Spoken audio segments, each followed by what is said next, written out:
Om Swastiastu. Assalamualaikum, salam sejahtera dan namo buddhaya untuk kita semua. Kembali lagi di Ekspedisi Ilmu Lain bersama saya, orang waras. Orang Bali. Orang waras. Orang Bali ya. Orang Bali. Orang waras. Orang Bali. Orang waras. Saya Tabib Gus Robin ya. Kembali lagi Tabib Gus Ya, Robin. Tabib Gus Robin kembali lagi. Oke, di episode kali ini kita akan bahas tentang virus yang masih berkembang ya. Ini sebenarnya adalah sebuah wanti-wanti dari Gus Robin sendiri. Ada suatu pandangan yang agak memprihatinkan mungkin ya, Gus Robin ya, tentang hal ini, menyangkut hal ini. Begini, kalau saya terawang takutnya ini membludak habis-habisan. Bahkan lebih kejam dari versi lama. Nah, versi yang baru ini takutnya lebih kejam. Karena ini takutnya menyerang seluruh tubuh.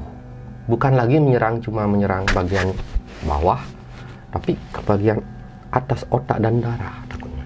Ini penyakit bisa dibilang penyakit Sikoro ya. Sikoro atau penyakit kopi. Virus Sikoro ini, virus Koro ini ya. Virus Koro lah. Sikoro. Virus ini kan sudah banyak yang tahu. Sikoro kan ya. Virus ini sudah banyak yang tahu ya. Koro ini. Sikoro. Virus Koro lah anggap. Udah banyak yang tahu ya. Ini adalah termasuk jajaran penyakit akhir zaman, di mana itu penyakit ini memang terus-menerus ada, tapi ada batasannya. Musnah nanti.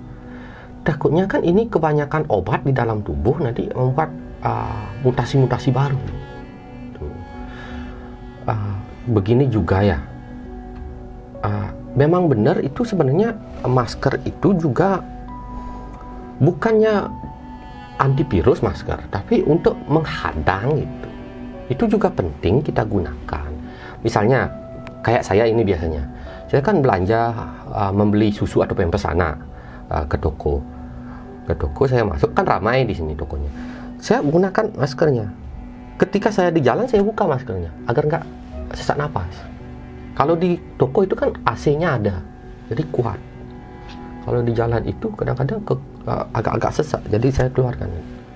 Jadi di dalam kerumunan saja kita menggunakan masker. Kalau kita di luar kita gini aja nggak apa-apa. Itu hanya untuk mencegah, bukan berarti kita tidak akan kena, tapi setidaknya kita itu jika harus 10 kali kena, kita cuma kena sekali gitu. Jadi untuk mencegah saja. Terus ini takutnya itu akan membuat kita lagi puyeng gitu. Jadi di sini kalian boleh percaya boleh tidak ya dengan hal ini. Boleh kalian percaya atau tidak dengan virus Sikoro ini. Saya tidak memaksa kalian untuk percaya. Dan ada beberapa obat herbalnya yang saya tidak menganjurkan dan jangan jadikan pedoman. Saya tidak memaksa kalian untuk menggunakannya. Jadi ini namanya juga herbal ya, percaya dan tidak percaya. Itu menggunakan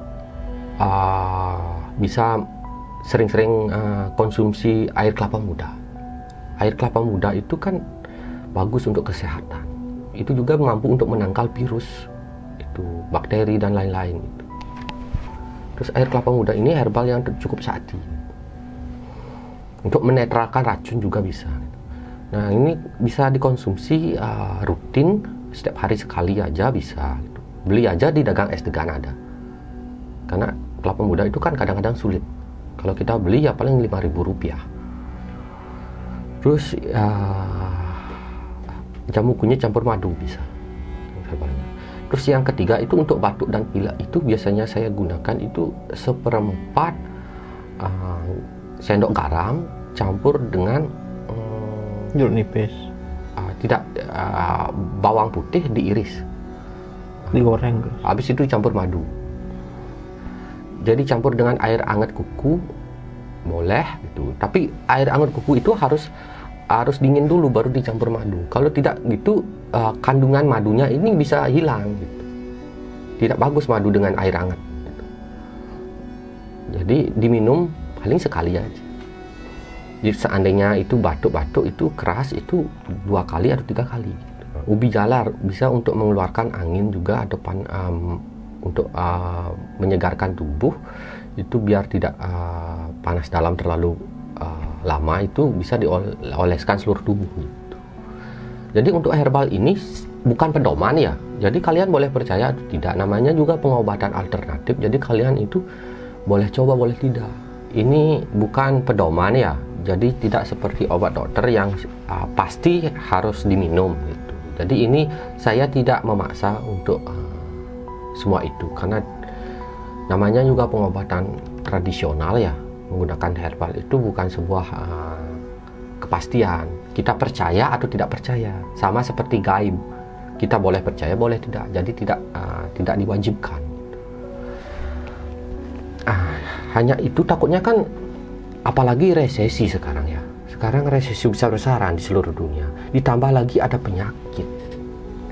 Kita sakit, pekerjaan sulit, uang sulit.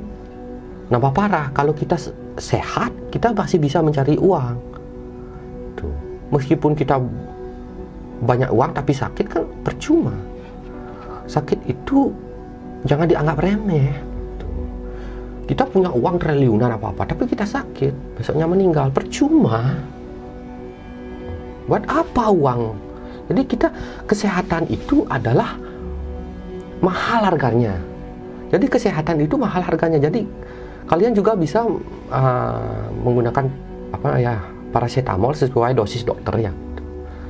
Jadi kalau kalian panas itu konsumsi paracetamol sesuai dosis dokter juga bagus kok gitu. Setidaknya kan untuk jaga-jaga gitu. Ya kalau nggak paracetamol ya Combantrin gitu ya. Kalau tidak itu ya arang dimakan. Arang dimakan. Untuk gaya-gayaan aja. Begini. Itu nyari kanker itu. Enggak. Gini. Jangan terlalu banyak konsumsi yang dingin-dingin dan yang panas-panas. Seperti kalian jangan konsumsi kulkas, jangan konsumsi kompor gas. Itu kan kompor gas kan panas gitu. Jangan konsumsi kompor gas. Kulkas itu dingin, jangan konsumsi kulkas gitu.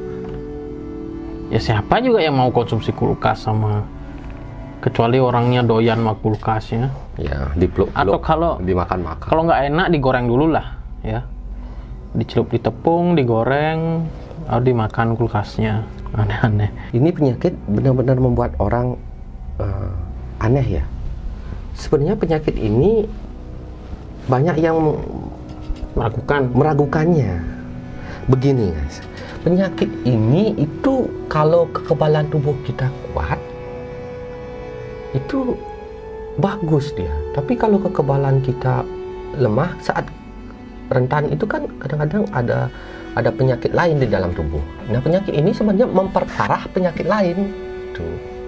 Itu saja. Contoh asam lambung itu memperparah asam lambungnya. Terus ginjal, memperparah ginjal, ataukah jantung, kencing manis gitu, stroke gitu, memperparah. Iya. Tapi kalau kita itu gak punya penyakit, paling kadang-kadang batuk pilek. Ya namanya juga virus ya. Seperti AIDS itu kan virus ya, salah satu virus AIDS-nya. Itu kan menyerang daya tahan tubuh ya. Kalau namanya juga yang diserang adalah daya tahan tubuh. Daya tahan ya. Kalau ada penyakit yang murahan gitu, misalkan batuk-batuk, ya kita nggak punya penahannya. Gara-gara penahannya udah hancur, ya makin parah jadinya. Mungkin saja bisa jadi tuberkulosis gitu jadinya kan ya. Kalau ya saya nggak tahu sih.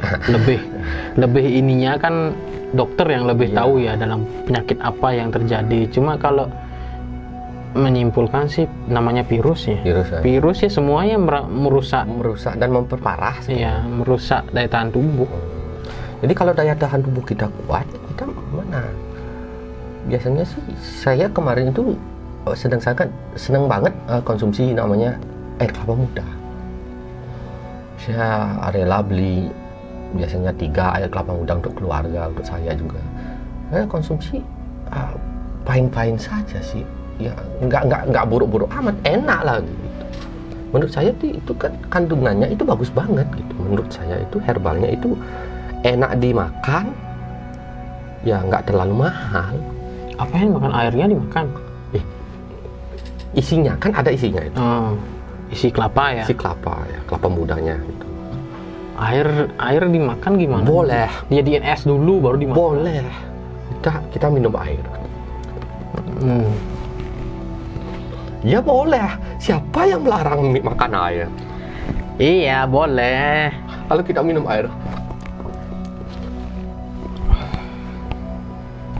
Ya cuma dia sendiri yang kayak nanti kan kalian dia sendiri yang makan air ya. Di warung buka, beli air itu, air putih itu beli. Dagangnya gitu enak. Ya dagang. Mas, udah pernah digampar beruang mas? Ya paling dagangnya gini. Au. Kenapa tuh dicubit? Enggak, terkejut. Oh terkejut. Oke, mungkin sekian aja Gus Robin ya. Ada lagi pesan-pesan? Enggak. Pernah makan air? Enggak pernah. Rasanya saya pernah minum air. Ini kan gigi itu kena gigi. Airnya kena gigi. Pasti kadang-kadang gigi atas dan gigi bawah itu kayak lato-lato sih. Jadi kita makan kayak lato-lato. Jadi bibir kita kayak lato-lato. Agak sedikit dia gitu aja, sekali atau 2 kali gitu. Pasti penang. Jadi kita sebenarnya otomatis makan air. Manusia itu tidak boleh menyalahkan orang itu air itu diminum. Itu menurut saya itu 50-50 gitu. Bisa jadi kita makan air karena gigi kita nyentuh gigi satu, saling menyentuh. Tuh, tak kayak lato-lato ya. Menyentuh ya. Sedih menyentuh, sedih. Ya, au gitu. Terkejut pasti kalian. Pertama kali kalian pasti akan terkejut mendengarkan manusia makan air. Gus, gejala awalnya gimana? Begini ya. Gejala awalnya. Sebenarnya gimana? saya ingin beli pil tidur. Ini saya ngantuk sebenarnya. Ya bisa tidur maksudnya. Ya tidur. Tidur ya tidur, hipnotis diri sendiri plang. Tidur. Jadi manusia itu minum air belum tentu. Karena bisa makan air. Bisa makan air, tidak ada catatan kepastian itu. Meskipun dokter dikasih tahu boleh, manusia nggak boleh makan air. Siapa bilang manusia nggak boleh? Boleh. Wow. Coba minum air diginiin terus. Boleh. Wow. Ini teorinya lebih hebat daripada Darwin ya. Daripada Einstein. Lebih hebat daripada Aristoteles, Hippopotamus. Ya, lebih hebat daripada teori cak lontong. Kok cak lontong? Oke, sekian aja ya. Ini lebih banyakan berbicara ngalor ngidul ya, tapi ya intinya teman-teman dapat lah ya. Sampai jumpa di video selanjutnya. Jangan lupa untuk di-share, subscribe, like, dan tonton video-video kita lainnya. Jangan lupa juga untuk menghidupkan lonceng teman-teman agar ketika kita ada video baru ada notifikasinya. Kami pamit undur diri. Saya Asep Ubur-Ubur. Saya Gus Robin XAL, Tabib Gus Robin. Gus Robin Makan air. Gus Robin Water Fanatic Lovers. Water eater gitu ya. Water bening fire. Panas air dong, water heater. Sampai jumpa di video selanjutnya. Promo Santi. Om Santi Om. See ya. Makan virus itu.